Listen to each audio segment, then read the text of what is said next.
Steelers are actually trying to make a power move here. Dave Ziegler, the new GM coming over from New England Patriots, head coach Josh McDaniels say, hey, we're not going to slow play this. Let's go get a receiver. Let's go get a big name guy. They trade a first and a second round pick, 2 top 60 picks, the 22, and I believe the 53rd overall pick in the 2022 NFL draft for the opportunity to pay Davante Adams the biggest contract for a non-quarterback in NFL history. Yeah. They gave him a ton of money, over $28 million annually in this contract, and I think it's like almost $70 million guaranteed in this contract. They pay big, both in draft capital and in cap space, to go get a top 3 receiver in the NFL. You could argue Tyreek Hill's better, whatever. He's still a top 3 receiver in the NFL, even at 29 years old. Yeah.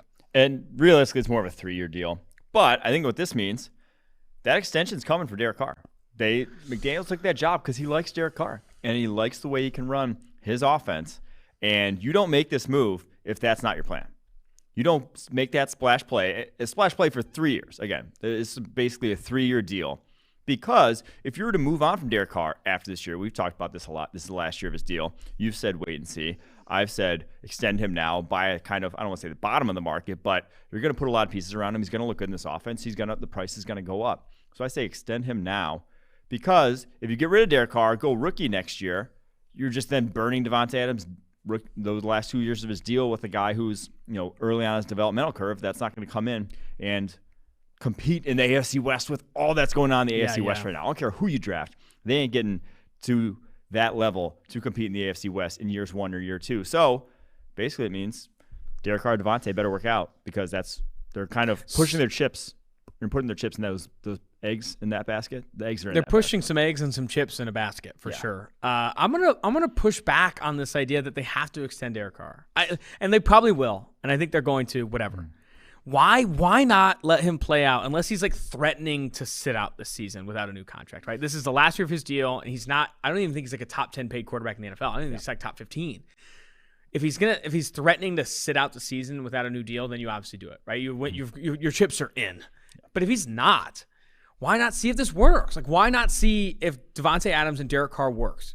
Why not see if you can actually put together a top 10 offense with this team, with Hunter Renfrow, Darren Waller, Davante Adams, Alex Leatherwood entering year 2. You still have Colton Miller. Yeah, the offensive line's not great, but like you have to hope that it's good enough, right? Even like top 20 in the NFL with the players that they do have. Why not see if it works and then make the decision to extend Derek Carr? Because here's the thing.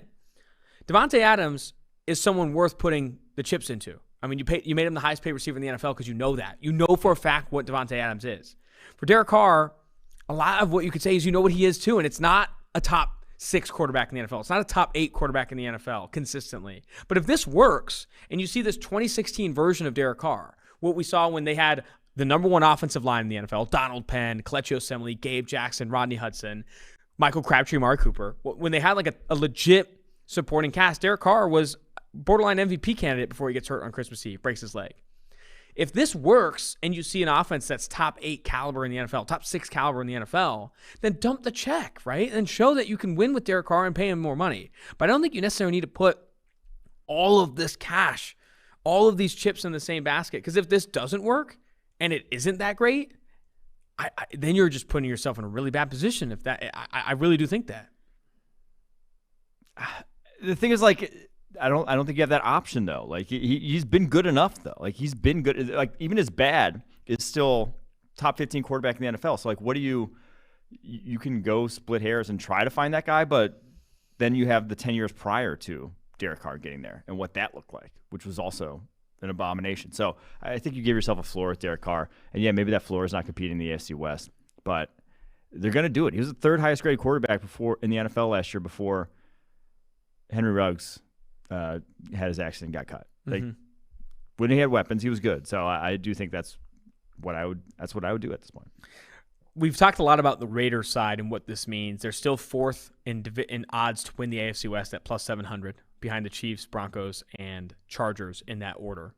I think they're also like in the bottom 5 in terms of winning the AFC despite adding Davante Adams. I don't think their Super Bowl odds moved from 60-1 to 50-1 to win the Super Bowl in 2022. This, in my opinion, was not a decision that Ziegler and McDaniels made to be Super Bowl competitive or even 3rd or 2nd in the AFC West, right? This was a decision to remain competitive, right? To raise the floor and start to build a culture that is winning football games in Las Vegas, right? Because I think that is almost, it's not more important than winning a Super Bowl. It's not more important than pushing that far. But I think what's really important is that they need to start to establish a winning culture in Las Vegas. And if you bottom out in this new structure with Ziegler and McDaniels, I do think that just sets the tone for what they not want to be. Yeah.